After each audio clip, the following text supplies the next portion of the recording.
Welcome back to Hold the Phone YouTube. Here are our best bets to start the week, Monday, June 9th. We're going to run through a little hockey, a little baseball, and some NRFIs.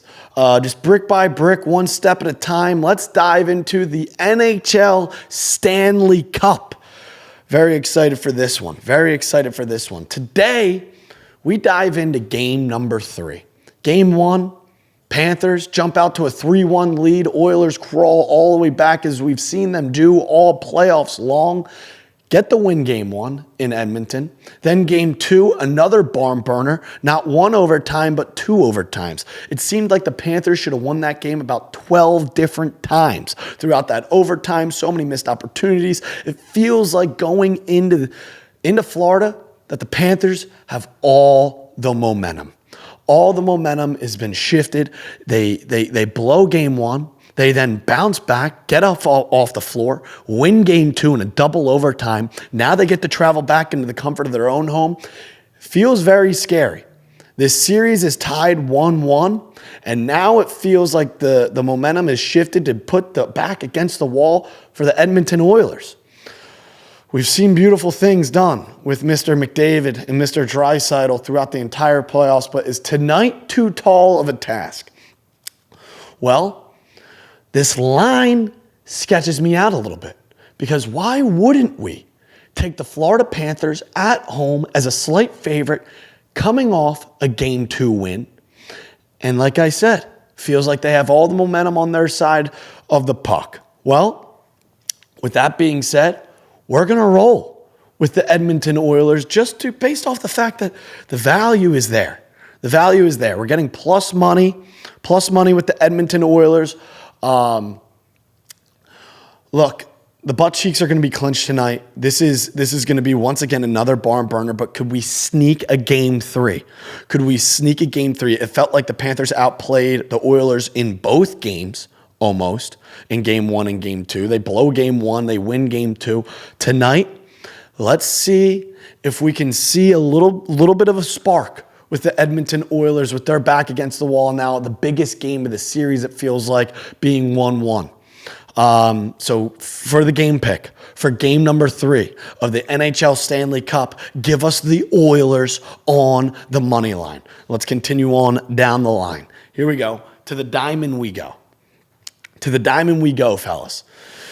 We got a little 3-leg parlay to start the week. If we could find a winner here, that would be massive to start on a Monday. And for leg number 1, we travel to Philadelphia, a team who has not won a game in a week. I believe they've now dropped 6 in a row, and Mr. Zach Wheeler is on the bump in Citizens Bank Park going against the Chicago Cubs. Look, Cubs are one of the best baseball teams in the league. They're going against Mr. Boyd tonight. I like the Philadelphia Phillies' chances. At home, you got the ace on the bump. You haven't won a game in 6 days. There's no Harper. It feels like the sky is falling. You just got swept by the Pittsburgh Pirates. Tonight, it's a new week. It's a new day. It's a new game on the diamond. You got to find a win. Here, for leg number 1, give us the Phillies on the money line. Leg number 2, we travel to Milwaukee, where we're taking another team who's back so far against the wall they're in the living room, a team who has lost 7 straight games with their ace on the bump, and another NL East team. Feels like the same spot.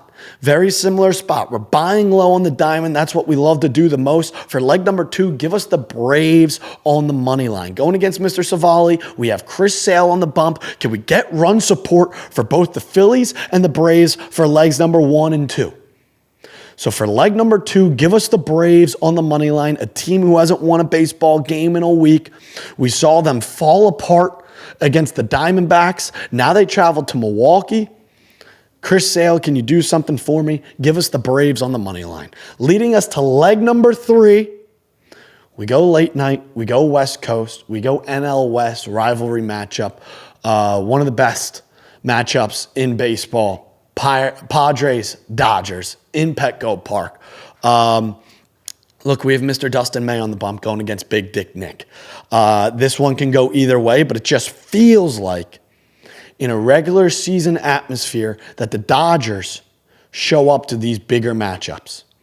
And the Dodgers on the road against the Padres, I know in recent past, the Padres have had the number of the Dodgers, over the last few playoffs. Not this past playoffs because the Dodgers won the fucking World Series. However, we've seen this rivalry matchup bounce back and forth. And for tonight, I think that the Dodgers show up in a bigger way. They just show up in these big moments, big games, primetime game. Give us the Dodgers on the money line for leg number 3, giving us, go through the hoop. Let's find a win for the Philadelphia Phillies with Zach Wheeler on the bump. Let's find a win for the Braves with Chris Sale on the bump. 2 teams who have combined lost about 13 games in a row for legs number 1 and 2. And then for leg number 3, the Dodgers showing up in a primetime game against the Padres in a massive in-division rivalry. We're going to roll with Dustin May and the Dodgers on the money line. 3 legs plus 450. I like the way it looks. I don't know who sells it. We got 3 good pitchers on the bump, 3 good NL teams, 2 of which are back against the wall. So let's find a winner there. Let's find a winner on the Monday. Now, we go to a simple 6 outs. We go to NRFIs. We've been grinding. We've been in the waters of NRFIs. Look, NRFI number 1, we're gonna go back to Philadelphia. Mr. Wheeler, Mr. Boyd. It smells like 6 outs. Right now, Wheeler's going to find 3, and the Phillies have negative run support. No Bryce Harper in the lineup. The only way this loses is by a Kyle Schwarber solo home run. This comes home, a simple 6 outs. Show us the NRFI in Philadelphia between the Cubs and the Phillies. Mr. Boyd has had pretty good stuff as of late in this 2025 regular season, and Mr. Zach Wheeler, he better show up and show out. Look, a team who's lost 6 games in a row. The Phillies they're not manufacturing a lot of runs right now. I doubt we see a run in the first inning in this ball game.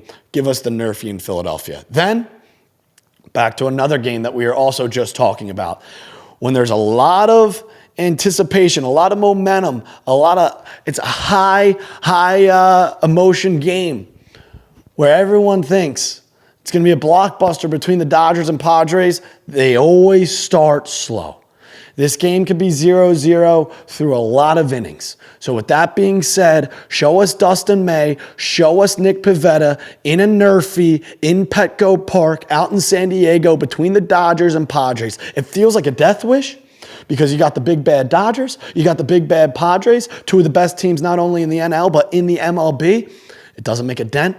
Like I said, when you got 2 big ball clubs in a big game starting off a big series, it always seems to go NRFI. I love these 2 spots. Show us the NRFI in Philadelphia. Show us the NRFI in San Diego. And fellas, Game 3 of the NHL playoff, the NHL Stanley Cup. Give us the Oilers on the money line, finding some value. Let's see if we can sneak Game 3. Give us a 3-leg parlay plus 450 with the Phillies, Braves, and Dodgers. And then show us 12 outs. 6 outs coming from Philadelphia, 6 outs coming from San Diego. From sea to shining sea, we are up and down the board from a little diamond, a little ice. Fellas, that's the way to start the week. Drop a like on the page, comment your favorite play of the night, and most importantly, drop a sub as we continue to do these mid-forms throughout the summer, heading into the football season. And as always, we'll see you on the other side.